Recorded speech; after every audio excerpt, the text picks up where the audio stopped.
Welcome outside the Purple Room, and today we're talking about predictions for the 2009-2010 NBA season. It's time to study up on your picks as the fantasy draft approaches, and it's time to get ready. What all fans are doing right now is putting in their picks for who's going to win the Rookie of the Year, the MVP, the Western Conference title, the Eastern Conference title, and of course, the NBA championship. But my predictions are a little bit different. This time, I want you guys to put your thinking caps on when I give you the predictions and questions I want to see you guys answer. So my first prediction was who is going to have the sickest bench in the NBA this season. And I brought this question to Facebook, and a response I got from Sumit was about the Cleveland Cavaliers when they acquired two former Raptors in Anthony Parker and Jamario Moon, along with an already stacked bench in Zydrunas Ilgauskas, Daniel Gibson, and Hickson, who will all come off the pine in fine fashion.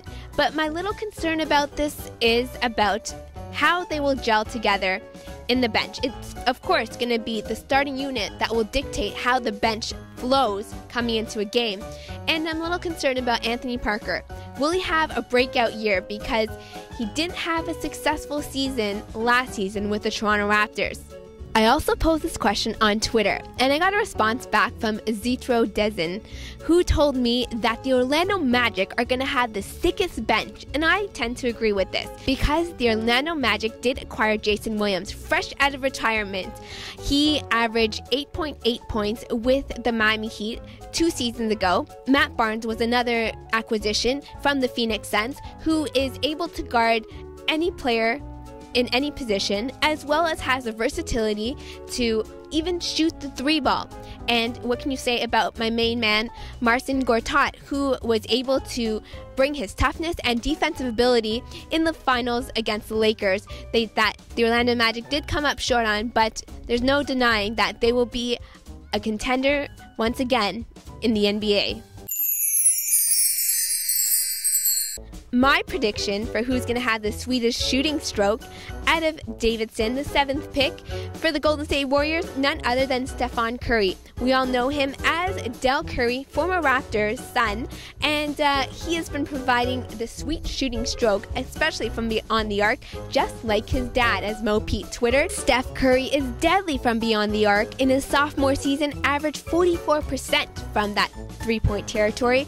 As well, he led his Davidson team to the NCAA tournament. They were the Cinderella team, but came up short in the regional finals when they lost to Kansas. But he will prove a lot of doubters wrong when he takes the court this season. I posed this question to Twitter Nation, and I got a response from Fantasy Hoops. The question, what NBA team is going to make you want to pull your hair out? The answer, the Minnesota Timberwolves, with the inexperienced general manager in David Kahn, who said in his press conference that he wanted to make a mark for this team. He definitely did just that when he acquired the likes of Johnny Flynn and Ricky Rubio in this year's NBA draft. Unfortunately, Ricky Rubio will not be able to mishmash with the like of Johnny Flynn, as he is going to be in Europe to finish out the duration of his contract, which is going to be another 2 seasons. So what does that mean now for the Minnesota Timberwolves? Well, they have not been finished making signings, as they did just recently acquire Ramon Sessions, but that's not all.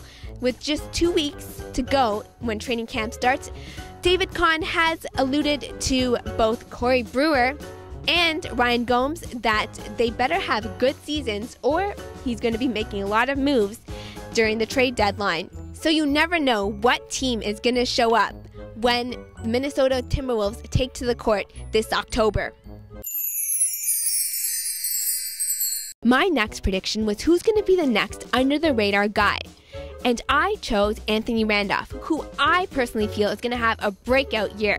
He averaged 7.9 points and 5.8 rebounds in his rookie year, but he has the ball handling skill, the athleticism, and the drive and toughness to thrive under Don Nelson. Watch him excel in the 4 position, and in his last 5 games to end the season, he did score 15.2 points. That does show that he is coming up as a player and evolving, and we are going to see a lot more out of this kid. My prediction for the bounce back team of the season is none other than the Washington Wizards, who a season ago were 19-63. And this season, Antoine Jamison is talking championship. That's right, with a revamped bench and a revamped healthy starting lineup, sky's the limit for this team. They have acquired the likes of Mike Miller, Fabrizio Alberto. We'll see if they are able to get back to the status of being an NBA elite team. Thanks again for joining me outside the Purple Room, where today we put our thinking caps on and talk predictions. Make sure you stay tuned with all your latest NBA news on raptorscentral.blogspot.com, and make sure you follow me on Twitter at Raptors_Central. Thanks once again, have a great day, and I'll talk to you next time. Bye for now.